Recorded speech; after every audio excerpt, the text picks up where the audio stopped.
Halo, halo, apa kabar? Assalamualaikum warahmatullahi wabarakatuh. Apa kabar? Semoga selalu dalam keadaan sehat walafiat.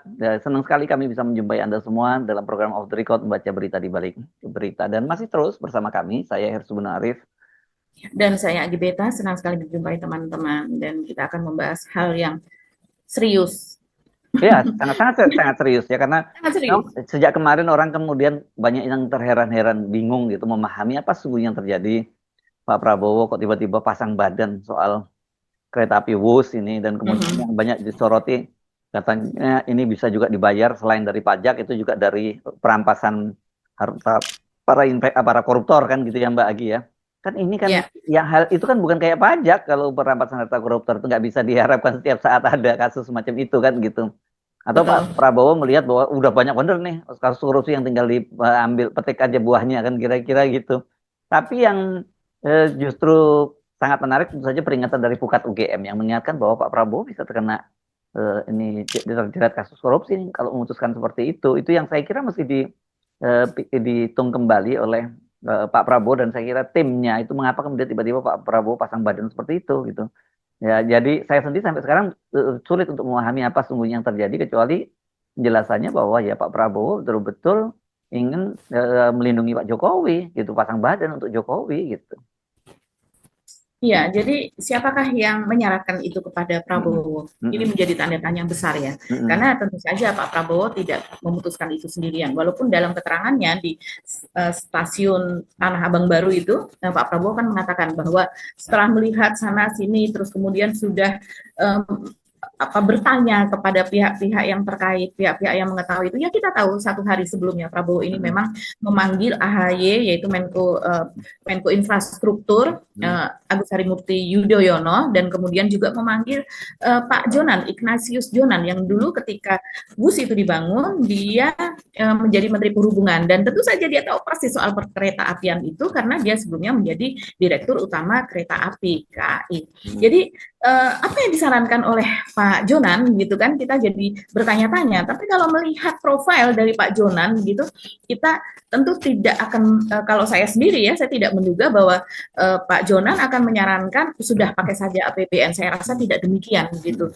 Sementara kalau AHY memang dari awal dia melihat ya apa yang dikatakan oleh Pak Presiden itulah yang akan dilaksanakan. Sementara Presiden sendiri juga sebelumnya sudah meminta kepada Purbaya begitu Menteri Keuangan yang menyatakan bahwa tidak akan memakai uang APBN untuk menalangi atau untuk membayari utang WUS kan begitu dikatakan karena itu skemanya adalah B2B business to business, B2B business to business yang sebelumnya G2G, jadi government to government. Jadi kalau B2B menurut Purbaya itu sekarang BUMN-nya yaitu PT KAI begitu itu ada di bawahnya Danantara. Sekarang sudah dikelola semuanya oleh Danantara.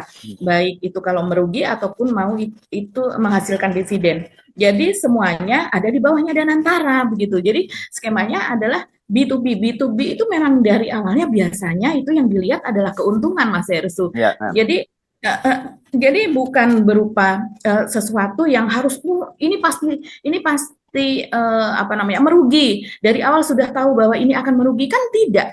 Dulu juga dikatakan bahwa bus itu akan memberikan keuntungan yang sangat besar kepada rakyat Indonesia, tapi kemudian dipelesetkan sebagai investasi sosial oleh Jokowi, begitu. Padahal ini adalah beban sosial yang diwariskan kepada Prabowo. Ya tidak heran sekarang kalau netizen di mana-mana menanyakan, memangnya usia Pak Prabowo akan sampai berapa tahun kira-kira, begitu. Jadi apakah masih akan bertambah 60 tahun dari sekarang, jadi mungkin sekitar ya 135 tahun atau 140 tahun akan berlangsung seperti itukah? Kalau seandainya Pak Prabowo mengatakan bahwa sekarang tanggung jawab saya rasa itu bukan tanggung jawab saya, itu tanggung jawab seluruh rakyat Indonesia sampai dengan 60 tahun yang akan datang, begitu. Yang artinya juga memveta komple dari pemimpin Indonesia siapapun itu yang nantinya Ya, akan menggantikan Pak Prabowo. Mereka akan, ya.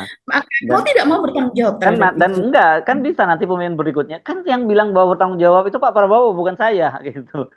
Kan gitu. Minta sama Pak Prabowo kan repot kalau sampai Jadi seperti itu. kisruh kan kalau Iya, situasinya seperti itu saling iya, ngeles misalnya. iya. Dan ini saat ini Mas Hersu, netizen itu sangat keras sekali. Mereka ingin pernyataan khusus dari Pak Prabowo begitu ya, bahwa ini yang dimaksud saya yang bertanggung jawab itu apakah dengan menggunakan kekayaan pribadi dari Pak Prabowo ataukah dengan tetap menggunakan APBN dan disertai dengan dividen yang diperoleh dari Danantara yang diperkirakan mencapai 80 triliun sampai 90 triliun per tahun itu yang disebut oleh Purbaya ya. Nah, ataukah ya seperti yang dikatakan Mas Hersu, dan itu juga Mas Hersu kan mengutip apa yang dikatakan oleh Pak Prabowo, yaitu bahwa nanti kita akan berantas korupsi, tidak boleh ada proyek-proyek itu yang bocor apa dan sebagainya, dan kemudian juga dari uang yang seperti yang kemarin ada berapa 13 triliun kalau tidak salah ya hasil korupsi yang di pertambangan itu yang di Di CPO, bukan pertambangan, di sawit. Bagi yang 13 Oh, triliun. yang di sawit ya, betul-betul maaf. Itu yang hasil dari sawit yang kemarin kemudian dibagikan untuk LPDP, untuk pembangunan sekolah-sekolah yang sudah tidak layak dan sebagainya. Itu sangat bagus sekali karena memang seperti itulah selama ini kita mengetahuinya. Kalau ada hasil korupsi yang kemudian atau harta dari koruptor itu yang dirampas harus masuk ke kas negara, dan kas negara itu sama dengan hasil pajak yang kemudian semuanya diberikan kepada seluruh rakyat Indonesia untuk memberikan kesejahteraan, memberikan fasilitas, walaupun itu pendidikan, masuknya ke sebagainya. PNBP ya, penerimaan negara bukan pajak Bukan sebenarnya. pajak, Ya, iya. Tapi tetap saja itu sama saja, Mas Hersu. ya. Makanya kemudian Prabowo langsung memutuskan bahwa ini untuk pendidikan ya. Kita tahu pendidikannya kan sudah terkurangi banyak sekali karena untuk anggaran MBG begitu. Nah sekarang dengan Prabowo yang memutuskan seperti ini bahwa dia memutuskan ini akan tanggung jawab saya yang artinya memakai APBN, dan AHY sebelumnya, 1 hari sebelumnya sebelum Prabowo mengatakan itu pada tanggal 4, AHY tanggal 3 itu bertemu dengan Prabowo, ketika ditanya oleh media ya dia mengatakan jadi APBN itu akan digunakan sebagai bagian dari restrukturisasi utang bus tersebut. Ya bisa jadi sebagian dari hasil keuntungan atau dividen dari Danantara dan sebagian lagi dengan menggunakan dana APBN. Ya. Ini membingungkan bagi rakyat, apalagi kata-kata Pak Prabowo mengatakan ini tanggung jawab saya. Iya, kalau ternyata memang secara pribadi Pak Prabowo gitu bertanggung jawab terhadap hal itu, tapi saya rasa juga kekayaan Pak Prabowo kan tidak sebesar itu, Mas Hersu. Ada 100 berapa? 100, ada yang mengatakan 116 sampai 120 triliun. Sekarang 120 triliun dengan kurs sekarang, apalagi kalau sekarang kursnya udah tembus lagi, malah hari ini kan kursnya 16.700. Kemarin saya menghitung 16.600 saja itu kursnya 120 triliun, itu utangnya 120 triliun Mbak Agi. Ya, apalagi sekarang udah 16.700. Jadi memang betul tanggung jawab saya atau pemerintah itu kan dua hal yang berbeda ya. Kalau saya itu kan pribadi Prabowo, bukan pemerintah. Kalau tanggung jawab pemerintah ya itu berarti APBN kan gitu. Itu yang jadi ya, serius. Nah, yang lebih serius lagi kan kemudian dampak dari langkahnya dari Pak Prabowo, keputusan dari Pak Prabowo itu menurut saya yang jauh lebih serius karena seperti dikatakan oleh Pukat UGM ini dampaknya bisa ya, beliau terjerat kasus korupsi. Nah, ini kenapa Pak Prabowo mau pasang badan dan kemudian sampai harus risikonya terjerat korupsi padahal sebenarnya dia bukan Pak Prabowo yang melakukan itu gitu. Betul. Jadi coba ya kita lihat apa yang dikatakan oleh Pukat UGM, yaitu Pusat Kajian Anti Korupsi dari Universitas Gadjah Mada. Kita tahu lah ini para tokoh-tokoh yang dari situ orang-orang yang sangat kompeten. Nah ini yang mengatakan adalah Zainur Rohman, ini peneliti di Pukat UGM. Dia mewanti-wanti Prabowo akan berisiko terjerat korupsi jika menggunakan APBN untuk membayar utang WUS. Ini saya membacanya dari Tribun News ya. Dan kemudian dia mengatakan itu di acara ketika diwawancara oleh Kompas TV ya Mas Hersu. Dia mengatakan juga rencana untuk menggunakan APBN membayar utang korporasi B2B itu punya resiko hukum. Nah sekarang apakah ada orang hukum, Pak Prabowo punya banyak sekali di kabinet orang-orang hukum yang kita tidak tahu apakah sudah dimintai pendapatnya soal ini ya. Kemudian Zainur Rohman itu mengatakan lagi, hati-hati rezim kalau sudah berganti nanti bisa dijerat dengan tindak pidana korupsi. Oleh karena itu harus hati-hati pemerintah, jangan sembrono, jangan sembarangan. Kemarin Pak Prabowo mengatakan kita negara bukan negara sembarangan, ini malah justru menurut Zainur Rohman apa yang dilakukan oleh Prabowo ini jangan sembrono, jangan sembarangan. Dan dia mengatakan bahwa hati-hati rezim kalau sudah berganti nanti bisa dijerat dengan tindak pidana korupsi. Nah sekarang Prabowo berbaik hati kepada Jokowi CS begitu dengan tidak menjeratnya, yang artinya kalau Prabowo sudah seperti ini, apakah kemudian KPK berani untuk melanjutkan penyelidikannya, kan begitu. Nah, sementara pemimpin yang akan datang belum tentu sekasihan itu, belum tentu berani pasang badan untuk Prabowo, begitu kan Mas Hersu. Jadi ya, jadi bisa jadi Prabowo ini bisa dijerat korupsi oleh pemimpin yang akan datang. Selama dia memimpin mungkin masih aman-aman saja. Tapi yang next gitu, who knows, kita nggak tahu. Iya. Dan kemudian pertanyaan lain selain soal korupsi itu artinya adalah apakah negosiasi dengan Cina untuk restrukturisasi itu eh, dilanjutkan atau tidak? Karena kalau ngomong Pak Prabowo kan kita ini negara besar, duitnya banyak lah, bisa lah untuk bayar utang kayak gitu. Ya berarti nggak perlu juga ada tim negosiasi lagi dengan OWOS itu, dengan China Development Bank itu kan gitu, karena duitnya banyak, ngapain sih gue utang, gue gede nih, gue bayar loh, jangan ribut-ribut nih, kan begitu. Iya ya, saya rasa tim negosiasi itu masih akan terus berjalan ya, karena salah satunya adalah untuk meringankan beban hutang itu, yaitu yang tadinya sekitar 40 tahun kan rencananya untuk masa pembayaran tersebut, kalau tidak salah tanpa grace period ya, jadi langsung selama, bahkan kalau Cina itu biasanya selagi proyek itu dikerjakan, sesudah pada saat itulah itu sudah mulai berjalan gitu utang tersebut berserta dengan bunga-bunganya. Jadi tim negosiasi antara lain adalah untuk memperpanjang, yaitu menginginkan agar dibayarkan sampai 60 tahun yang akan datang. Yang selalu Mas Herusu katakan adalah apakah 60 tahun yang akan datang itu keretanya sudah mandek, sudah berkarat, sudah tidak layak lagi atau bagaimana? Karena biasanya kan ada umurnya yang terbatas kereta tersebut, yang artinya kalau seandainya memang keretanya sudah tidak layak lagi, harus ada peremajaan mungkin di tengah-tengah dalam masa 10 tahun atau 20 tahun yang akan datang, kan harus ada investasi lagi gitu, belum pemeliharaannya apa dan sebagainya. Jadi ini memang berisiko tinggi Mas Hersu, resiko tinggi sekali Pak Prabowo pasang badan seperti ini, kita tidak tahu. Sehingga yang namanya netizen itu kan mereka berpendapat boleh apa saja, namanya ini negara demokrasi gitu. Mereka juga mengatakan kira-kira apa yang menyandera Pak Prabowo begitu, yang kemudian membuat dia pasang badan untuk hal yang seperti ini begitu. Dan tapi ada juga yang mengatakan ya tidak heran, saya sudah menduga Prabowo akan bersikap seperti itu, mengingat dia juga memfasilitasi banyak sekali orang yang selama ini disebut-sebut, yang namanya disebut-sebut terlibat dalam keputusan pembangunan WUS tersebut, seperti misalnya Luhut, yang dalam hal ini dia apalagi duduk sebagai ketua Dewan Ekonomi Nasional, ketua DEN, yang tugasnya adalah memberikan nasihat, pertimbangan kepada Prabowo, sementara dia sendiri adalah salah satu orang yang selama ini terlibat sangat kuat gitu dalam proyek pembangunan WUS ya, dan kita sudah tahu pendapat-pendapatnya, dan herannya yang kita tahu yang beberapa hari yang lalu menjadi viral itu kan dia, Luhut ini mengatakan bahwa saya terima dalam keadaan sudah busuk itu barang, dalam kondisi sudah busuk itu barang itu maksudnya WUS gitu.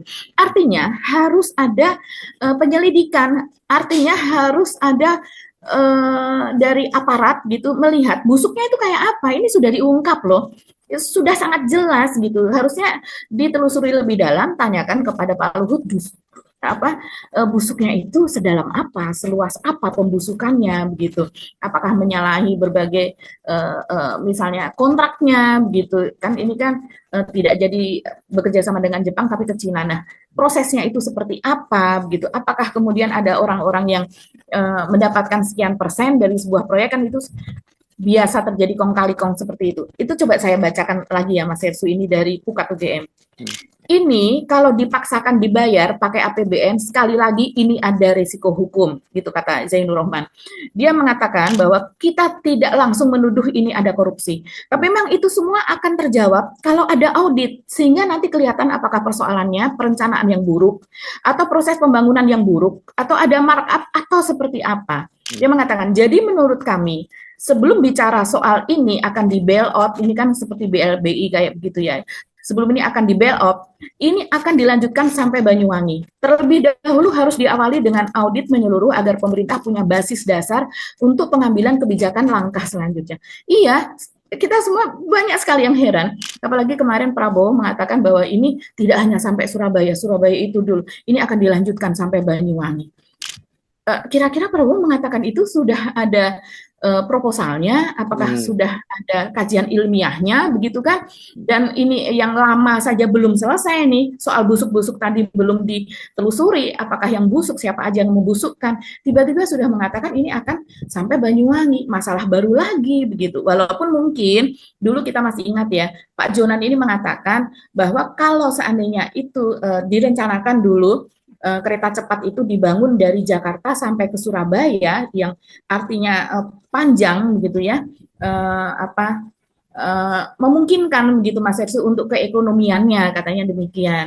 Sementara kalau hanya sampai Padalarang atau sampai Tegaluar begitu, ya apalagi harus ada kereta penjemput yang lainnya, ya itu terlalu sangat dekat sekali gitu untuk memperoleh keekonomiannya. Jadi ya siapa sih yang membisikkan ini kepada Prabowo, apalagi emang cerita atau cerita yang tidak dibantah juga oleh istana begitu ya, bahwa Prabowo ini seperti terisolir sehingga dia hanya bisa mendapatkan semacam nasihat, mendapatkan informasi dari orang-orang yang dia panggil, bukan orang yang ingin bertemu dengannya. Orang yang bertemu dengannya itu sangat jarang, begitu kabarnya para menteri dan sebagainya. Dan kita sudah menduga itu ya Mas Hersu.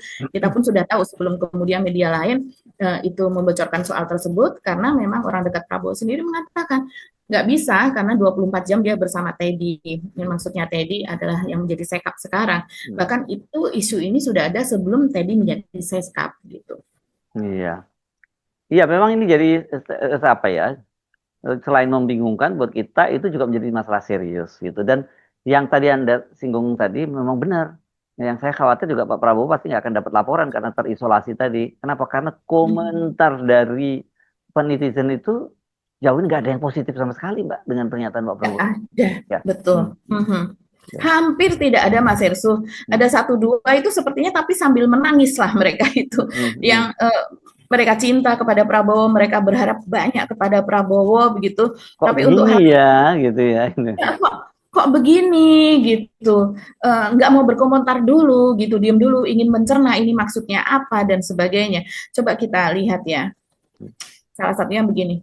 Saya bertanggung jawab, kata Pak Presiden. Semoga beliau umurnya sampai 60 tahun ke depan. Amin. Ini komentarnya positif, tapi menohok sekali karena bukan yang mendahului kehendak Allah ya, tapi sejauh ini tidak ada manusia yang sekarang sudah berusia 70 tahunan kemudian masih akan hidup 60 tahun lagi. Ya, dan itu pertanyaannya apakah dia juga masih jadi presiden selama 60 tahun, kan enggak juga. Iya, dan kemudian lagi nih, proses hukumnya dulu, enak benar merampok uang rakyat, nggak diproses hukum. Enak benar merampok uang rakyat, nggak diproses hukum. Nah, ini sepertinya yang dimaksudkan oleh Pukat UGM juga. Proses hukum yang dikedepankan. Itu yang dikatakan oleh Pak Prabowo selalu kan, penegakan hukum, keadilan, akan mengejar para koruptor itu sampai Antartika, apa dan sebagainya. Dan kalau kita melihat profilnya, coba Mas Hersu, kita kembali ke orang-orang ini ya, yang disebut-sebut gitu, media menyebut, pengamat menyebut, para tokoh yang mengetahui, orang-orang hukum menyebut ya, misalnya satu Luhut tadi sudah kita jelaskan, dia ada di lingkarannya Pak Prabowo, salah satu penasehatnya Pak Prabowo. Dan kemudian misalnya Rini Sumarno begitu.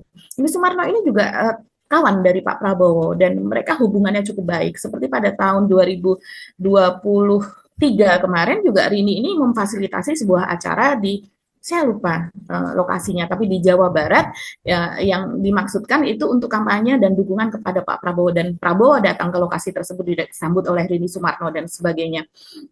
Dan kita tahu juga 2014 misalnya, 2019 Rini ini walaupun berada di sebagai pendukung Jokowi begitu, tapi dia tetap berhubungan baik dengan Prabowo. Jadi itu Rini ini belum disentuh sama sekali, padahal perannya besar sekali Mas Hersu. Dan banyak yang menulis seperti misalnya berkomentar gitu ya, seperti misalnya Ucok Sky Kadafi, begitu, ini salah seorang pengamat juga ketika itu menyoroti soal hubungan dekat antara Jokowi dengan Rini Sumarno gitu.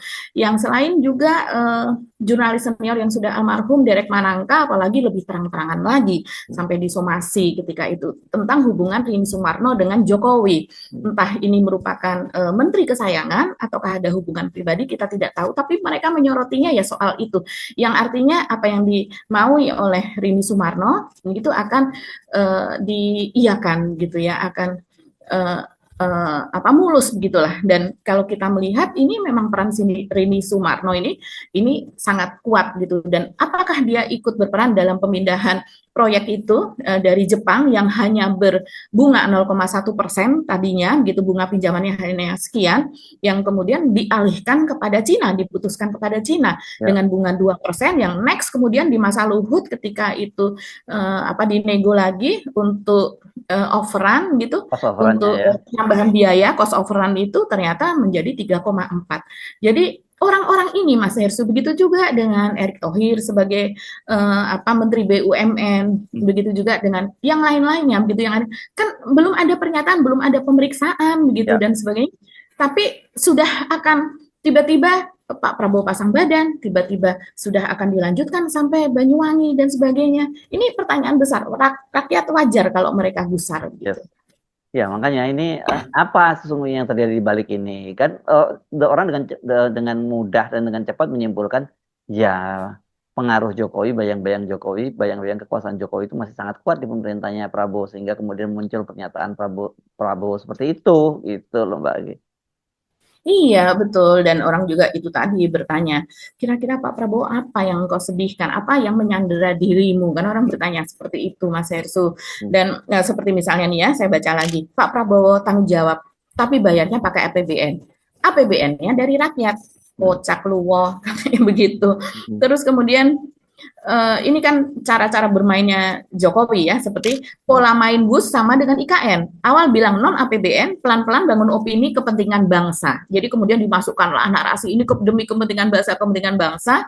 Ada masalah minta bantu APBN. Ujungnya APBN ditodong. Gaya klasik orang licik. Yang penting jadi dulu.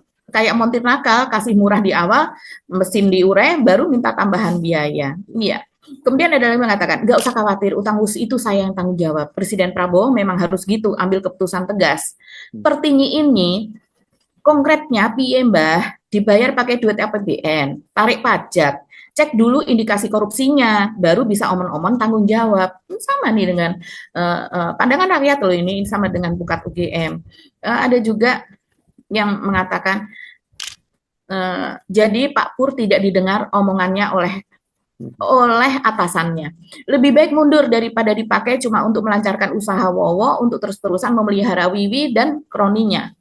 Ini sudah jengkel kali ya. Jadi memanggil Pak Prabowo Wowo, kemudian Pak Jokowi Wiwi. Kayaknya Purbaya pun terdiam di pojokan ya. Sampai sejauh ini belum ada komentar dari Purbaya. Sebelumnya Purbaya setiap kali ketemu media selalu ditanya itu Mas Her. Jangan-jangan sekarang dia setiap kali keluar ngintip dulu di depan pintu, ada wartawan saya gitu. Kalau ada wartawan dia masuk lagi kan gitu sekarang. Atau kalau nggak keluar, jangan tanya soal WUS dulu ya. Dia pun masih mencerna ini apa maksudnya. Itu akan tetap jadi berita Mbak kalau dia menyatakan seperti itu kan begitu. Betul, pasti malah justru jadi berita besar itu.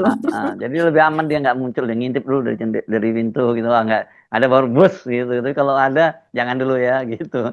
Soalnya repot ini Pak Purbaya mesti menjelaskan sikap dia. Walaupun sebenarnya waktu itu dia juga menyatakan kalau ada keputusan politik ya dia akan melakukan itu. Waktu itu kan ada sebenarnya if-nya dia menyatakan. Tapi tetap saja orang anggap ya ilah ternyata kamu cuma nomor-nomor juga kan gitu yang terjadi. Iya, jadi ini kepentingan politiknya besar sekali dalam hal ini. Bahkan kita tidak melihat adanya keadilan. Bahkan Pak Prabowo mengatakan itu jangan ribut, jangan ribut. Loh Pak, itu rakyat bukan ribut. Ini adalah bentuk dari demokrasi. Semua orang boleh bersuara. Apalagi kalau demokrasi itu menginginkan keadilan. Kan di sini orang yang bersangkutan semuanya diperiksa dulu, belum tentu juga mereka bersalah. Bisa jadi ada pasal tertentu hukum yang bisa membuat mereka bersih begitu kan. Tapi kenapa belum diperiksa? Sudah diputuskan seperti itu. Yes. Oke, Mbak Hagi, saya kira kita hanya bisa mengamati dengan was-was gitu apa sesungguhnya yang terjadi karena implikasinya ini serius ya, bukan hanya implikasi finansial, kemudian fiskal, dampaknya terhadap fiskal, Ya. pertanggungjawaban Hmm. hukum, dan yang Hmm. mengerikan itu soal dampak politik ya. Kalau kemudian terjadi kemarahan publik dan sebagainya, itu saya kira ya dampaknya akan sangat lebih buruk dari sisi politik ketika sebenarnya fondasi pemerintahan kita juga sedang tidak kuat, ekonomi kita juga sedang goyah, masyarakat kita juga banyak masih rapuh karena Betul. kehidupannya makin susah. Jadi kita penting mengingatkan itu Hmm. ya, bukan untuk ngompor-ngompori, bukan, Bukan. tapi Hmm. itu analisisnya harus masuk ke wilayah itu gitu ketika kemudian Pak Prabowo memutuskan dia. Iya, Oke. ya. Dan banyak sekali yang mengatakan Pak Prabowo, kalau ini Pak Prabowo belum sampai ke telinga Pak Prabowo, bahwa rakyat itu dengan segala persoalan di Mahkamah Konstitusi, perseteruan ketika itu, soal bansos yang digelontorkan demikian besar oleh Jokowi, terutama untuk daerah-daerah yang padat penduduk, padat suara, begitu, itu rakyat saat ini, karena kasus Jokowi demikian besar, itu sudah saya tidak mengatasnamakan rakyat ya, tapi saya memotret dari suara-suara Ya. di apa namanya oleh netizen itu mereka memaafkan dan mereka memahami. Jadi sekarang dengan syarat tapi tolong jauhi kroni keluarga Jokowi dan tetap proses dengan seadil-adilnya apa yang mereka lakukan di masa lalu yang menjadi beban berat pada pemerintahan Prabowo saat ini. Oke, Mbak Agi, kita akhiri perbincangan kita kali ini. Kita ketemu lagi di episode berikutnya. Tetap semangat ya, walaupun banyak yang terbingung-bingung melihat situasi semacam sekarang ini, kok gitu ya, gitu ya. Tapi tetap aja semangat ya, dan jangan pernah lelah dan terus mencintai Indonesia. Kami mohon pamit. Saya Harus Arif. Dan saya Agi Beta, terima kasih atas perhatian teman-teman. Tetap salam akal waras. Wassalamualaikum warahmatullahi Salam. wabarakatuh.